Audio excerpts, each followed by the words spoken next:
Hi, this is Tad Stevens, and welcome to my seven-figure affiliate marketing checklist video walkthrough. It's short, quick, helpful videos to make sure you're doing the things you should be doing and not doing the things you should not be doing when it comes to your affiliate marketing.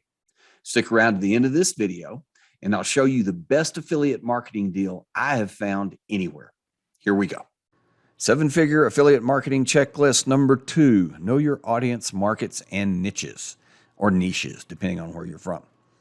Okay, you've heard know yourself. And in marketing, it is as or more important that you know your audience. And I cannot state that enough. I mentioned it in the beginning, in the intro, that it is about them. It is not about you at all. It does not matter what you want. And a lot of business people say, "Oh, but it's my business. It's got to be. I'm the one that makes the decisions." I don't care. I really don't, and neither do the people that are buying from you. If they look at you and they see somebody that's just trying to satisfy their own wants and needs, then they're going to make some decisions on, do I know this person? No. Do I like this person? Probably not. Do I trust them? They're going to be asking those questions. They're going to be asking them either consciously or subconsciously, and it's going to happen fast, especially if you're in person. But it's also going to happen online, even if you're not there, when they're reading your sales page, when they're watching your sales video. They're going to develop those answers to know, like, trust really quickly. And if they don't think that you care about them, they're going to get real cold and analytical about, do they want to even do this with you? Does it satisfy what they're looking for? And if it doesn't, they're going to move on. On the internet, you've got 3 to 5 seconds. So if you can't get them to know, like, and trust you, a lot of times, at least to some degree, in 3 to 5 seconds, they're moving on.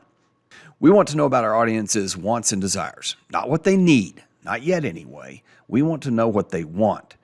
It is my belief that you will never sell anyone what they need until you satisfy what they want. You may have to sell them something that isn't necessarily what they need. Or you may have to convince them that, even though they really want this, they should go this way. That gets harder. You got to give them what they want, because if you don't give them what they want, they're not going to trust you, because they believe what they want is what they need. So you've got to address that.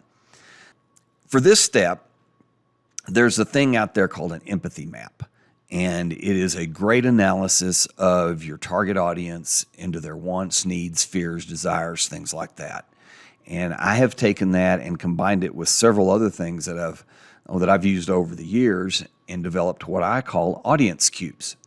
And there is a link right in the middle of this page to get those cubes. This could take up to a couple hours. In fact, I suggest that you give it at least an hour, probably 2 hours, to complete. And complete it in that time frame and no longer. And this is what I was talking about earlier, to do it completely, but no more than that.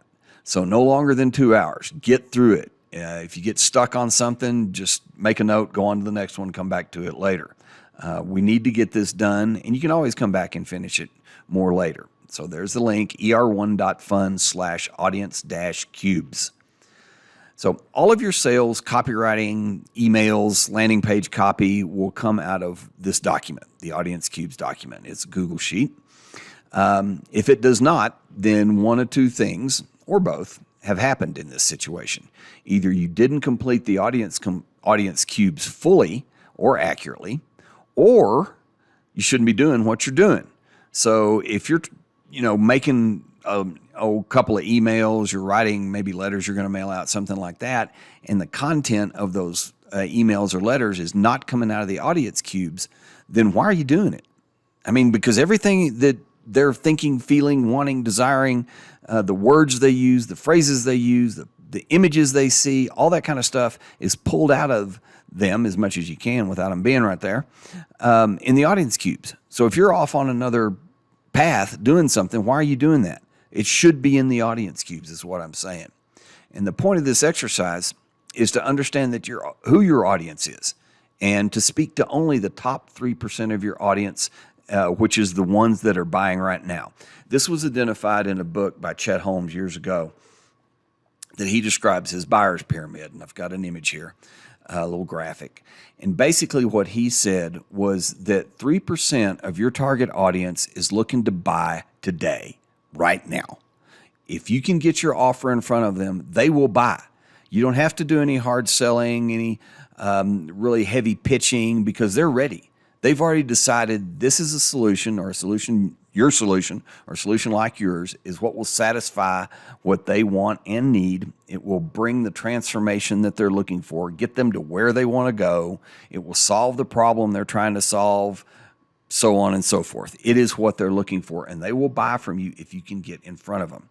So Chet's suggestion, and I agree, is that when you're developing your sales copy, is you speak to just that 3%. Now, what you're going to do is you're going to probably snare in the additional 7% that's right after those people. They're mostly thinking that they're ready to buy. They may have a question or two, but you're going to catch a lot of those folks too. But you just develop your copy, your sales copy, your content to speak to that 3%. That's where 90% of your effort should go, because those are the ones that are ready to buy. The question then becomes, or the task then becomes, is how do you get in front of those 3%? If your copy answers the questions that they have, the desires that they have, the wants, the needs that they have, they'll buy right then. I mean, all you got to do is just get out of their way.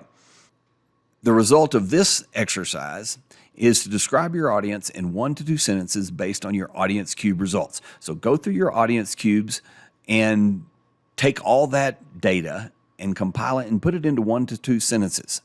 And if you have to do this a couple of times, in fact, there's some spaces in the audience cubes to do this, and it'll get you started on this. But put it in here, because this is going to be your audience. This is going to be who you're going to be speaking to. This is going to be that 3%. I hope that was helpful.